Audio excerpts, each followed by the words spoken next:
When I was little, I always dreamed of having the perfect marriage.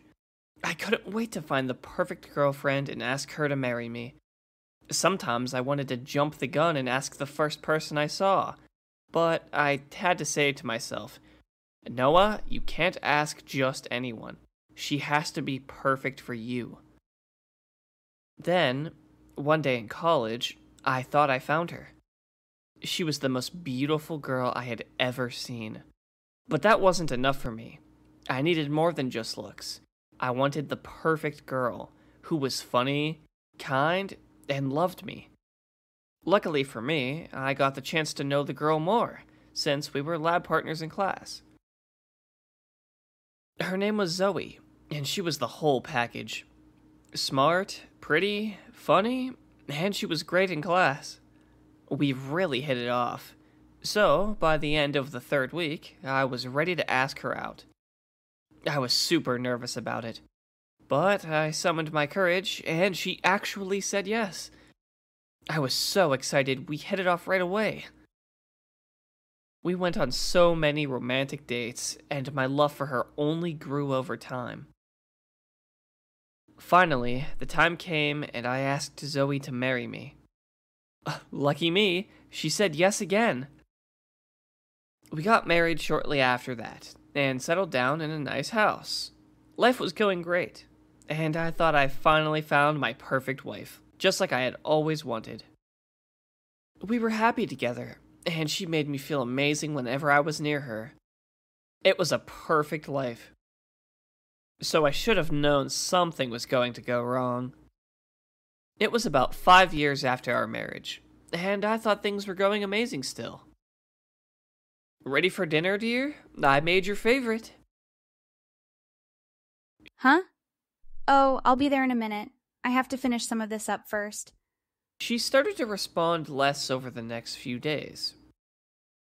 It was like she was distracted, and I didn't know why. She was on her phone a lot more lately, and though I tried to get her attention, she always went back to her phone. I didn't believe it, but something deep inside me suspected she might be cheating on me. She was probably using all that time on her phone to text other guys, but I wasn't going to do anything about it without proof. And I didn't want to suspect her at all, so I waited and watched her carefully. She kept sneaking off and doing phone calls with someone, but I never knew who it was. When I asked her about it, she told me. Oh, it's just work stuff. I have an important client that I'm dealing with right now, so I need to take this. Sorry. This was usually a slow season for her job, so I found it a little suspicious. Still, I trusted her enough to believe her, and I relaxed a bit. After all, she was my wife, so a good husband would give her the benefit of the doubt. However, that all changed after one night. I woke up in the middle of the night to get a glass of water, and discovered that Zoe wasn't in bed with me. I got up and left our room. That's when I saw her on her phone again. It couldn't possibly be a work call in the middle of the night, so I listened in on what she was saying. Yeah, he doesn't know a thing. I told him all of the calls were from work. I can be there tomorrow morning. Does that work? Great, I'll see you then. I can't wait. I couldn't believe my ears. My wife was cheating on me with someone else. I quickly snuck back to bed before she could realize I was gone and tried to sleep. My mind was racing. Did she really love me like she said? Why would she be hiding those phone calls from me? I tossed and turned all night and I couldn't sleep a wink, even when Zoe came back to bed and fell asleep immediately. As bad as it looked for Zoe, I still wanted more proof. But this time, I wanted to do it myself. Sure enough, in the morning, Zoe said she had a work meeting and left the house.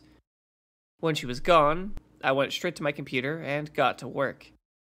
I took one of my older pictures and used Photoshop to change it a bit, until I was confident it looked nothing like me. Once I had my picture ready, I made a fake profile on social media, using the edited photo and a fake name. Then, I took a deep breath and pulled up my wife's account.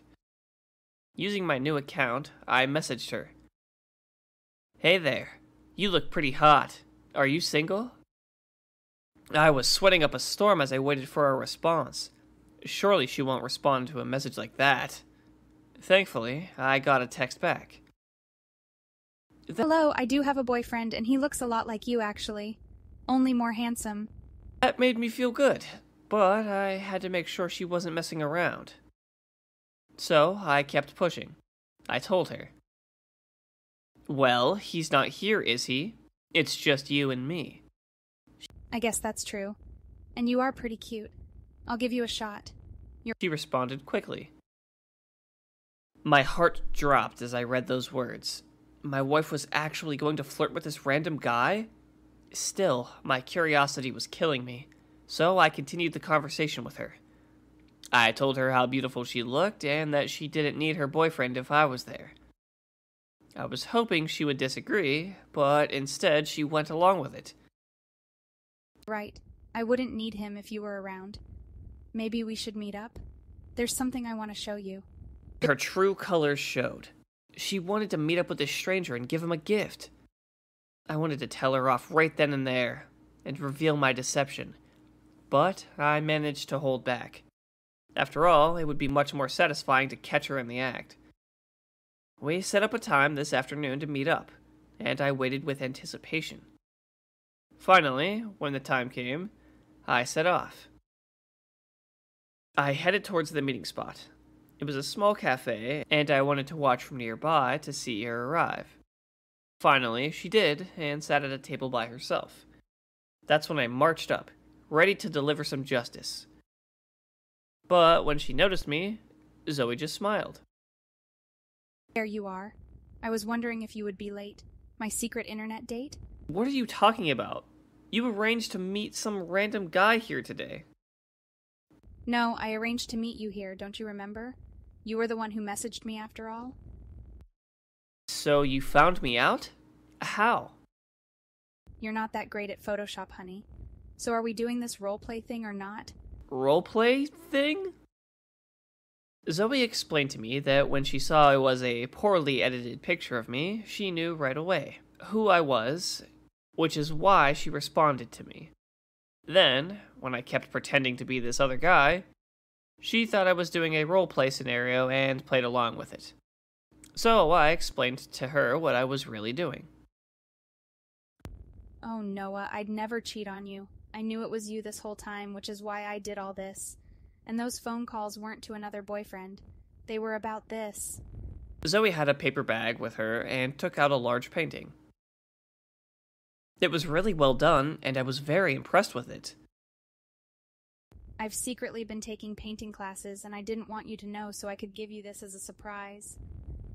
When you heard me the other night, I was talking to my sister who had the frame for it. I'm sorry I lied to you. Can you forgive me? Of course I forgave her. How could I not when she's my perfect wife? But since we had already started, we continued with the roleplay dinner too. Now that we were both on the same page, it was fun pretending to be someone else with my wife. And maybe we'll do it again sometime. But for now, I was just happy to be with her. Thanks for watching. Like, share, and subscribe.